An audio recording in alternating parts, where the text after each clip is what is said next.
پشتی کو مامۆستایان وشداریان ڕاگرتنا پرۆسەیە خواندنێدا حکوومەتی واوێتنا چەندین پێنگاوان ئەژبۆی بەدەستبەینانە مافێن خۆ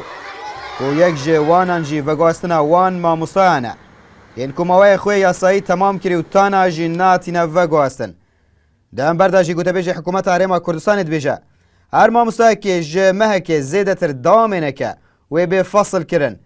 ئەف یەک ژی دێ دەمەکێدایە تانا مامۆستایان موچەیە چەند مێن ساڵێ ڕابۆری و دە ئی ساڵدا ژی چەند چارێک موچە وەرگرتینە بار gelek hevaldan hem mangirtin hem xirvebûn hem seredana wezaretê weketiya mamostan lê diyara rayedarên duhûkê û karbedestên duhûkê xemawan ne perwerde û ne zarokên wan şehîdan et nava xwendingehan da dixwînin û ne jiyana mamostan bi wan nexeme husa ez xwe tê digehim ji ber ku me mavê xwe yasayî derbas kiriye 3 sal me derbas kirîne pêdivî baye em niha hat bayne neqilkirin û vegwestin bû nav duhûk 500 دانه یتکینه 205 یت شهاده حد هی 400 دانه یتکینه 200 عجبت ماموسای ما یش ویری بشه بردرش 200,000 دی چاچید وضع ماموسای باشت اللي بيد هادو چنا ماموسای تشتي بو بيتكرن ماموستا حتى نفسيا مرتاح هبيت نشت بروسا خويا درس يا پروردهي بجيه بينيد هي ما اوا حكمت حبري كنه جواب بدتم دەمبەرداژی ڕێڤەبەرێ پەروەردە گشتی لە پارێزگەها دۆک دەبێژیت ڤەگواستن دە ئی ساڵدا بە مەرجە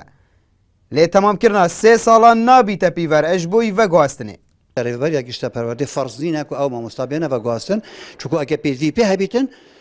ئەردێکی پێوی پێ هەبیتن جێتی پێوی پێ نەبیتن معنا پەروەردەی مافی هەیوێگاوی مامۆستای نەڤەگوێزیتن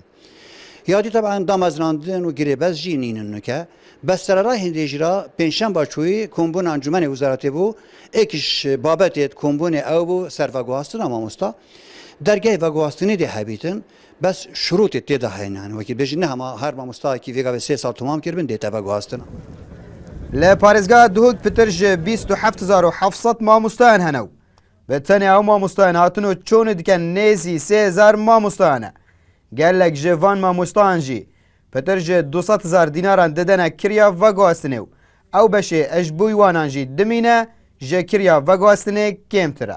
Piştî avêtina çendîn pêngavan ejlaya mamostan ve ji bûyî bidestveînana mafên xwe sendîka mamostan jî dibêjîtin. Eger li dîvgaziya me nehên wê dergehên qutabxaneyan mîna vê qutabxanê bi girtî bimîne. Pênûsê me jî di nava berîka me da bimîne. Abdusamat Rêkanî NRT Duhok